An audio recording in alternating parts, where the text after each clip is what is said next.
Someone just texted me a photo of a prebiotic Pepsi and I'm dead. Like, prebiotic Pepsi, are we okay? Everything has a gut health halo on it now, and the message is the same it's always been. Eat more fiber, except now, instead of that meaning broccoli, it's in your soda. And for a lot of people, more fiber really is good advice. But here's what trips women up. For some of you, adding more fiber is quietly making your constipation and bloating worse. Not better, worse. So today, I want to walk through what's actually happening when fiber backfires, because almost always it comes down to two things. Your gut either can't move it along very well or can't tolerate the fermentation it triggers. And by the end of this episode, you'll have a good idea if either of those could be happening to you. And in case we haven't met yet, my name's Heather. I'm a functional nutritional therapy practitioner. I specialize in gut health, and I work with tons of women who have experienced the paradox of feeling more constipated from eating more fiber. Let's untangle this one together. So, real talk, fiber is important for pooping. It genuinely helps most people go more often. As the inventor of fiber coffee, totally kidding here, I would never tell you to fear it. If you've been following me for a while, you know that I've been putting fiber in my coffee for years, and I feel like I was pushing fiber maxing when everyone was so stuck on protein. So that's my little claim to fame, I guess. But fiber really does help you poop more. That's not my opinion. That's what the research actually shows. So we'll be going over the exception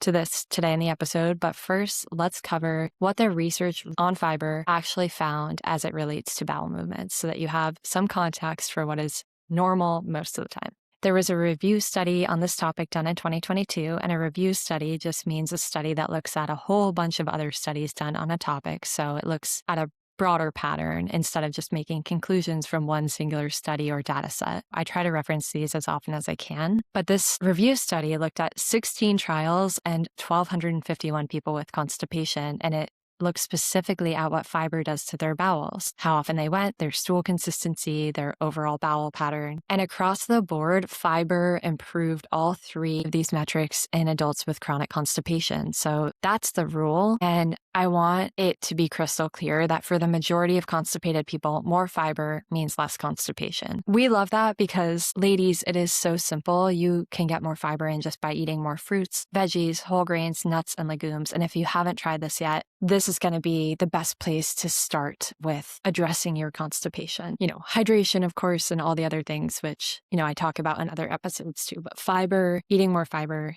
typically fantastic and very, very effective. But, and this is the whole reason I'm making this episode today, I talk to women every single week who are the exception to this. So they've done everything right. They've added in psyllium, beans, prebiotic sodas. They're eating salads. They're getting more bloated and backed up. They start to question if fiber is as healthy as they've been told. But when fiber makes your constipation worse, it's actually a clue that something deeper is going on. And it doesn't mean that fiber is bad or that you need to be a carnivore for the rest of your life. It just means that you might be falling into one or both of these two buckets that I'm about to go over. So let's talk about these two reasons fiber may be making someone's constipation worse. The first reason fiber may be making your constipation worse is due to slow motility or transit time. So that is the time it takes for food to move from your mouth to the toilet, essentially. When your motility is slow, when it takes a long time for food to travel from the time you eat it to the time you poop it out, for whatever reason, the fermentation products just accumulate. Gas builds up behind the stool that isn't moving. You get distended, you get bloated, it's uncomfortable, and you have that awful sense that your constipation is just getting worse. Adding more bulk to a bowel that isn't moving is like adding more cars to a highway that's already at a standstill. It doesn't get things flowing, it just makes the jam bigger,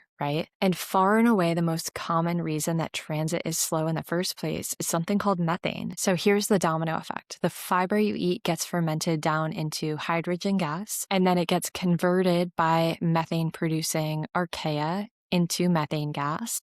So that hydrogen gas from the fiber gets converted to methane, and then methane directly slows the smooth muscle contractions in your gut wall. So methane doesn't just show up alongside constipation, it actively causes the slowdown, which gives you this kind of vicious loop because then more fiber fuels more methane, which slows motility. So then more stool accumulates and symptoms get worse. So the fiber you added to get things moving is actually feeding the exact thing that's slowing you down. So which foods make this worse if your gut is already making a lot of methane and slowing things down? This is where it can get a little bit annoying, honestly. And the obvious ones are things like fermentable sugars, often like dates, honey, those kinds of things I've seen be very triggering to a lot of the methane producing microbiomes that I've seen. Inulin, which is in, poppy, olipop, but it can also really be anything that ramps up hydrogen production in your gut because the methane producing organisms use hydrogen as their fuel. So that's a really long list of foods that create hydrogen. And on top of that, how much hydrogen you personally make from any given food depends on your own gut composition. So if you've ever felt like you're losing your mind trying to track your triggers because they seem to change day to day, this is why. And it's not you. It's just the whole system is very individual. And this is exactly why guessing your way through it rarely works. And testing is so, so important because you can figure out what's actually going on in there with these hydrogen and methane and other, types of bugs that are there and what they like to eat specifically and what triggers them and in what quantities and all of this kind of stuff. So how common is this? Honestly, it's really common. Women with constipation, predominant IBS, and chronic constipation test positive for methane at much higher rates than women who aren't dealing with it. So if fiber is backing you up more, methane is genuinely the first place I would look. Now, it's not the only thing that can slow your gut down. Certain medications and a handful of other things can do it too, but methane is one of the most common culprits that I see. And the good news is that it's easy to check. You can test this with a breath test or a stool test, and you can find out if this is part of your picture. Now, the second reason that fiber can back people up more is a completely different problem. So it's not about the muscle slowing down, it's about the nerves. And I want to introduce you to a concept of visceral hypersensitivity, which is where the nerves in your gut are so inflamed and oversensitized. Think of it like the nerves in your gut are tender, like when you get a bruise on your knee, and then when you touch it, it feels uncomfortable. Whereas when you don't have a bruise, that same gentle pressure doesn't feel like anything. So basically, when the gut nerves are sensitive like this, even a normal amount of gas coming from your gut, the kind that a healthy person wouldn't even notice, becomes very, very painful. And it almost doesn't even matter what kind it is. So it could be hydrogen, it could be hydrogen sulfide or methane. Those are the three primary gases produced by the microbiome. But any fermentation puts pressure on the nerves that are already inflamed and irritated. And women experiencing this, and men, aren't necessarily making more gas than anyone else. They're just feeling it more intensely. That said, one gas deserves special attention. That said, one gas deserves special mention today, and that's hydrogen sulfide. That's the kind that smells like rotten eggs. It's really inflammatory, and it's actually been shown to wear down the gut barrier and sensitize those gut nerves even more. And this gas is the result of malabsorbed protein and bile. So the more protein and fat that you're eating, the more you can feed these bacteria that make it if you have them in your gut already. Now, the nerves in the gut are pretty inflamed, right? If this is going on a lot, and those inflamed nerves just don't cause pain and tenderness. They actually stop working properly. So the coordinated contractions that move everything through your gut, including the cleanup wave between meals, all rely on healthy nerves. So when your gut gets inflamed enough, those contractions get disorganized and things can slow down. And this is where it gets confusing for people. In the short term, hydrogen sulfide can actually speed things up, which is why some people who go carnivore or really high protein, low carb diets, their bowel movements can improve at first and their gas can go down and they can feel great, but it's usually a short-lived effect. So over months or years of doing this, the chronic nerve inflammation builds up and motility can slowly degrade. And this is something I see all the time in people who go low carb or carnivore. At first, they feel relatively good. Like I said, the bloating goes away, things seem better. And then over time, that protein and fat is quietly feeding those sulfide-making bacteria, and the hydrogen sulfide now starts to inflame their gut nerves, and slowly they get more sensitive. So they start pulling more and more foods out of their diet. If they're low carb, they might find that even those safe foods are starting to bother them, and they're starting to cut out more and more foods. They're chasing this relief, and every food that they remove makes them a little bit more reactive until they're at a point where they can't eat a single vegetable without doubling over in pain. I've seen this before. By the time they try to bring,